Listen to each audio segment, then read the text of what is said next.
നമസ്കാരം ഫ്രണ്ട്സ്, ഞാൻ നിങ്ങളുടെ സുജിത്വൈദ്യൻ. ഇന്ന് എന്താ ഒരു ടെക്നിക്കാണ് നിങ്ങളെ പഠിപ്പിക്കുന്നത്. കഴിഞ്ഞ ദിവസമൊക്കെ നിങ്ങൾ കണ്ടിട്ടില്ലേ, ഇൻസ്റ്റയിലൊരു ഫോട്ടോ ഇട്ടുണ്ടായിരുന്നല്ലോ, ഞങ്ങൾ കുളത്തിൻ്റെ കരയ്ക്കൊക്കെ ഇരിക്കുന്നത്, ഒരു കല്യാണത്തിന് പോയതാണ്. അപ്പം അവരിന്ന് വരുന്നുണ്ട് ഭക്ഷണം കഴിക്കാനായിട്ട്. അപ്പോൾ നമ്മൾ കൂടുതൽ വിശേഷങ്ങൾ നമുക്ക് സ്റ്റുഡിയോയിലോട്ട് ചെന്നിട്ട് പറയാം. ഞാൻ ടെക്നിക്കെന്നേ പറഞ്ഞല്ലോ, എന്താണെന്ന് പറഞ്ഞില്ല. ആക്ച്വലി നമ്മളിന്ന് പ്രിപ്പയർ ചെയ്യുന്നത് കുക്കർ ബിരിയാണിയാണ്. ബിരിയാണി ഉണ്ടാക്കുന്ന കുറച്ച് എന്താണ് പറഞ്ഞത്, പെടാപ്പാടുള്ള കാര്യമല്ലേ. പക്ഷേ കുക്കർ വെച്ചിട്ട് എങ്ങനെ പെട്ടെന്ന് ബിരിയാണി ഉണ്ടാക്കാം, അധികം സമയം കളയാതെ, അതാണ് ആ മെത്തേഡാണ് നമ്മൾ ചെയ്യുന്നത്. അപ്പോൾ കുക്കർ ബിരിയാണിയുടെ വിശേഷങ്ങളിലേക്ക് പോകാം. ഓൾറെഡി എല്ലാം കട്ട് ചെയ്തൊക്കെ വെച്ചിട്ടുണ്ട്, അത് നിങ്ങളെ കാണിച്ചു തരാം എന്തൊക്കെയാണെന്നുള്ളത്. നമുക്കിനി വീഡിയോയുടെ വിശേഷങ്ങളിലേക്ക് പോകാം. നമുക്ക് പ്രിപ്പറേഷൻ തുടങ്ങാം. പാൻ ചൂടാകാനത്തോടെ നമുക്ക് നെയ്യ് ഒഴിച്ച് ആദ്യം സവാള വറുത്തെടുക്കണം. ഞാനീ സെപ്പറേറ്റ് ഇപ്പോൾ ഒരു പാനിൽ എടുക്കുന്നതിന് കാര്യം നമുക്ക് ക്വാണ്ടിറ്റി കൂടുതൽ വേണ്ടതുകൊണ്ടാണ് ഈ പാനിൽ സെപ്പറേറ്റ് ഉള്ളിയൊക്കെ ഫ്രൈ ചെയ്തെടുക്കുന്നതും വഴറ്റുന്നതും. നിങ്ങൾ ചെയ്യുമ്പോൾ കുക്കറിൽ തന്നെ എല്ലാം വഴറ്റി ഒരുമിച്ച് ചെയ്താൽ മതി. അതിന് സെപ്പറേറ്റ് വേറെ പാത്രത്തിലാക്കണമെന്നില്ല. അത്രയും ക്വാണ്ടിറ്റി മതിയെങ്കിൽ. കൂടുതൽ ക്വാണ്ടിറ്റി വേണമെങ്കിലാണ് പാൻ എടുത്തിട്ട് പാനിലേക്ക് ചെയ്യേണ്ടി വരുന്നത്. നമുക്ക് ആദ്യം ആ ഉള്ളി ആദ്യം ഫ്രൈ ചെയ്തെടുക്കാം, എന്നിട്ടാണ് ബാക്കി പ്രിപ്പറേഷൻ തുടങ്ങുന്നത്.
നിങ്ങൾ അരിയുന്നത് കണ്ടല്ലോ.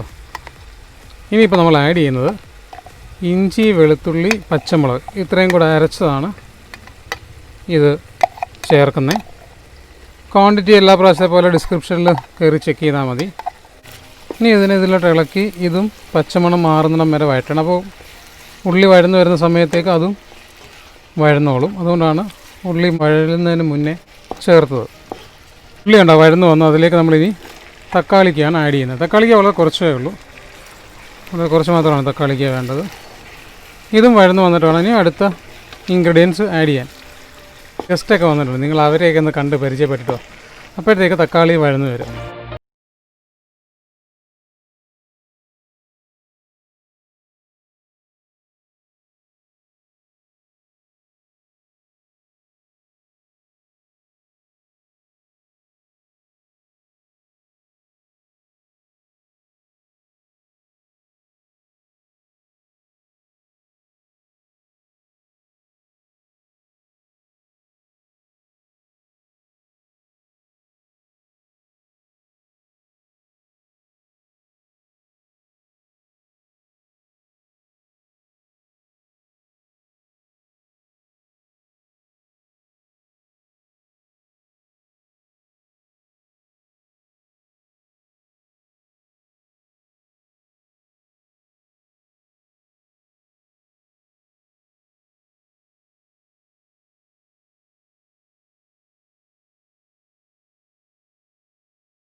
ഇത് നമുക്കിതിനെ ഒന്ന് ഇനി മിക്സ് ചെയ്തെടുക്കാം. അപ്പോൾ അങ്ങനെ നമ്മൾ നാരങ്ങാനീരും തൈരും കൂടെ ചേർത്ത് ഇളക്കി യോജിപ്പിച്ച് അതുണ്ടോ നമ്മുടെ ചിക്കനിൽ നിന്ന് വെള്ളമൊക്കെ ഇറങ്ങി. ഇനിയാണ് കുക്കറിലോട്ട് ഞാൻ ആഡ് ചെയ്യുന്നത്. ഇങ്ങനെ സെപ്പറേറ്റ് ചെയ്തത് ഞാൻ പറഞ്ഞല്ലോ ഓൾറെഡി. ഇത്രയും നമുക്ക് ക്വാണ്ടിറ്റി വേണ്ടതുകൊണ്ടാണ് ഇത് സെപ്പറേറ്റ് വഴറ്റിയത്. അല്ലെങ്കിൽ നിങ്ങൾക്ക് കുക്കറിൽ തന്നെ ഇട്ടത് ചെയ്യാം. കൂടുതൽ ക്വാണ്ടിറ്റി ഉണ്ടെങ്കിൽ മാത്രമേ ഉള്ളൂ നിങ്ങൾക്ക് സെപ്പറേറ്റ് ചെയ്യേണ്ട ആവശ്യമുള്ളൂ. ഇല്ലെങ്കിൽ അത് കുക്കറിൽ തന്നെ ചെയ്യാം.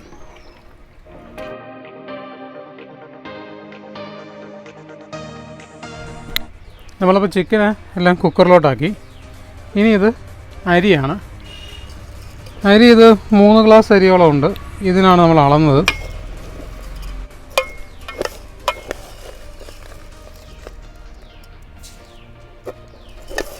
ഇത് കഴുകുന്നതിന് മുമ്പാണ് നമ്മളിത് അളന്നേക്കുന്നത്. കാര്യം വെച്ചാൽ ഈ കഴുകി വരുമ്പോൾ അരി കുതിർന്ന് വീർക്കും. അതുകൊണ്ട് നിങ്ങൾ അതിന് മുന്നേ അളന്ന് വേണം അരി എടുക്കാൻ. എത്ര അരിയാണോ എടുക്കുന്നത് അതിൻ്റെ ഇരട്ടി വെള്ളം വേണം. അതായത് 1.5 ഗ്ലാസ് അരിയാണ് നിങ്ങൾ ഇടുന്നെങ്കിൽ ആ 1.5 ഗ്ലാസ്സിന് ഇരട്ടി 3 ഗ്ലാസ് വെള്ളം ഒഴിക്കണം. തിളപ്പിച്ച വെള്ളമാണെങ്കിൽ നല്ലതാണ്. കാര്യം വെച്ചാൽ പെട്ടെന്ന് ആവി വരുമല്ലോ, അതുകൊണ്ടാണ്.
അപ്പോൾ നമ്മളെല്ലാം കുക്കറിനകത്ത് വെച്ചു.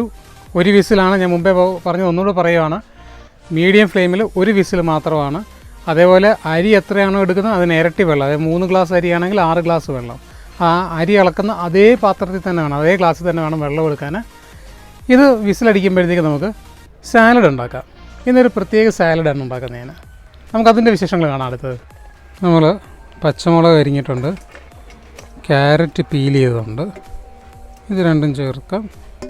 അതിലേക്ക് തക്കാളി, അതിലേക്ക് സവാള, ഇത് മല്ലിയിലയും പുതിനയിലയും. ഇതിലേക്ക് നമ്മൾ തൈര് ആഡ് ചെയ്യുന്നത്.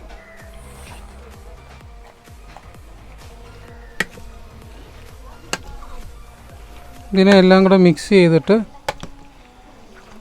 നിങ്ങളുടെ ടേസ്റ്റ് അനുസരിച്ച് ഉപ്പും കൂടെ ചേർത്താണ് ഈ സാലഡ് ഉണ്ടാക്കേണ്ടത്.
ഉണ്ടായിരുന്നു. ഇത് കഴിഞ്ഞിട്ട് ഇനി അവർക്ക് കൊടുക്കണം. അത് കഴിഞ്ഞിട്ടല്ലേ ഉള്ളൂടാ കഴിക്കുന്നത്? ഇത് ഇവർ കഴിച്ച് കഴിഞ്ഞിട്ടല്ലേ നമ്മൾ കഴിക്കുന്നുള്ളൂ.